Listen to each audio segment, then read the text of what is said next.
Welcome students. So dear students, in this video we are going to see the Gibbs phase rule,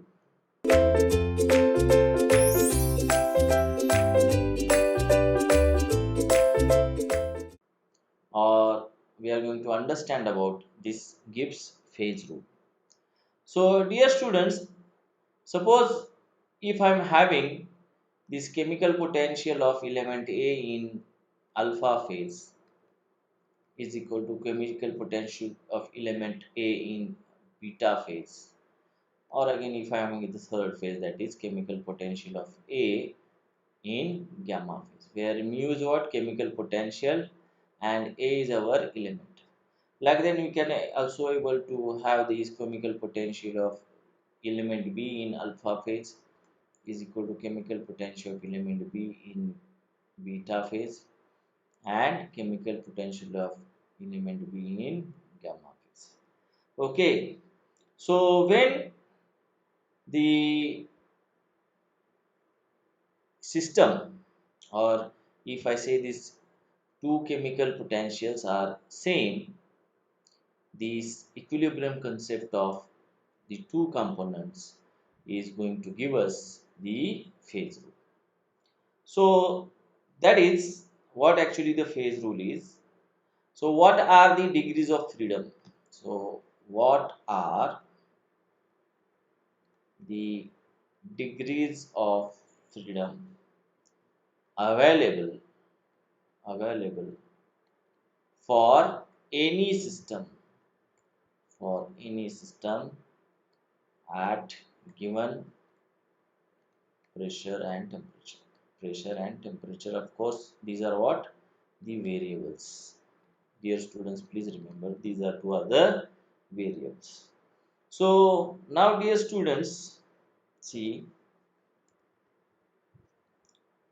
so for each phase we can define certain components,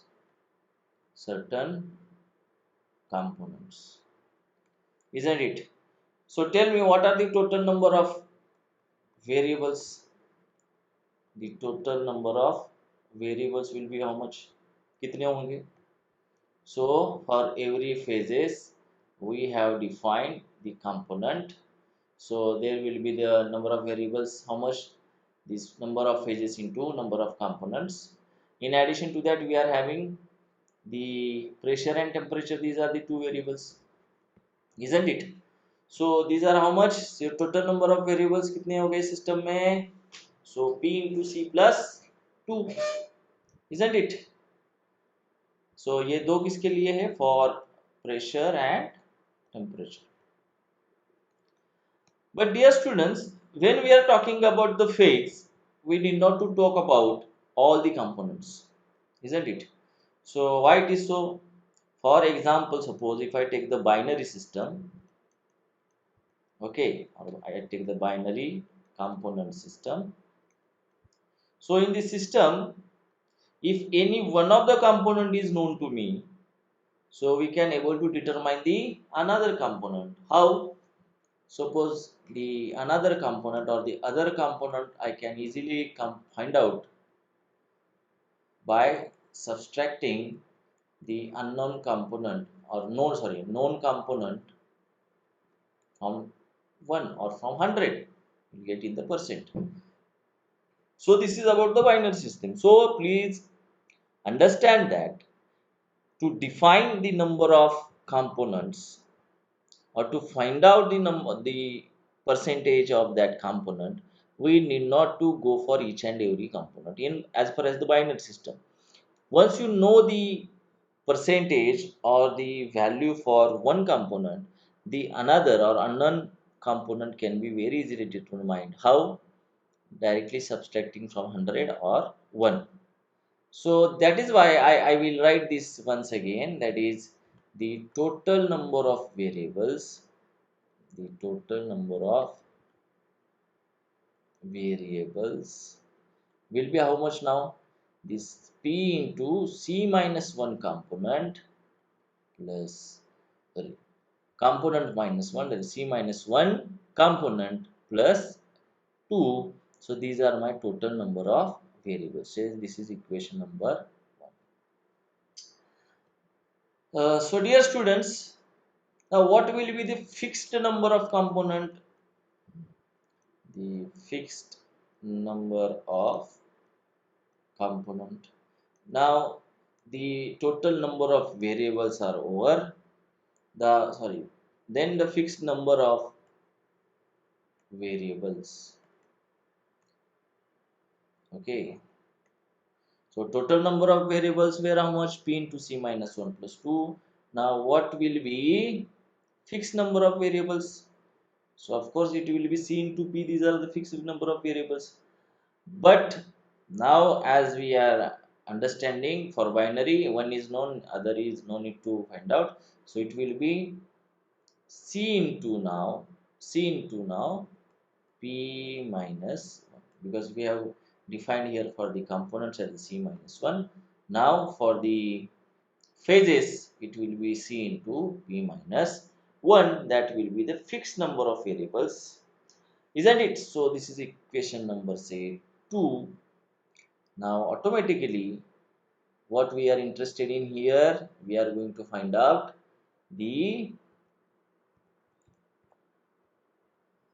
we are going to find out here what? The degrees of freedom. So degrees of freedom. So how to calculate that? We are having total number of, sorry. So we are interested in degrees of freedom. So we are having from equation 1 total number of variables minus fixed number of variables. You will get the free degrees of, or free number of variables, that is our degrees of freedom. So if I represent this degree of freedom as f, so it will be total number of variables were how much? It was p into c minus 1 plus 2 minus fixed number of variables now c into p minus 1. So it will be, say, multiply this pc minus p plus 2 minus this pc minus minus plus c, isn't it? So you can see here pc plus pc minus pc get cancels. So f is equal to minus p plus c plus, so take p at left hand side, so p f plus p is equal to c plus 2, or I can write p plus f is equal to c plus. So dear students, so this is called as the general phase rule. General phase rule. See, but most of the alloying systems, they were processes at the atmospheric pressure, as I already discussed. So we need not to have here in total number of variables this p into c minus 1 plus 2. Instead we can write here only 1, because we are fixing the atmospheric pressure. It is fixed.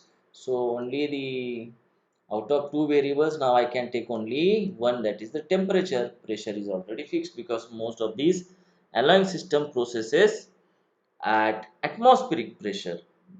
Then what will be the phase rule? So we will go get here this p plus f is equal to c plus 1 only, isn't it? So this phase rule is known as condensed condensed phase rule. Condensed phase rule. So dear students, so this is the phase rule, or which is known as the Gibbs phase rule. We can able to find out the degrees of freedom, isn't it? So we are going to see how it is getting used in the understanding of the phase diagrams. Thank you so much.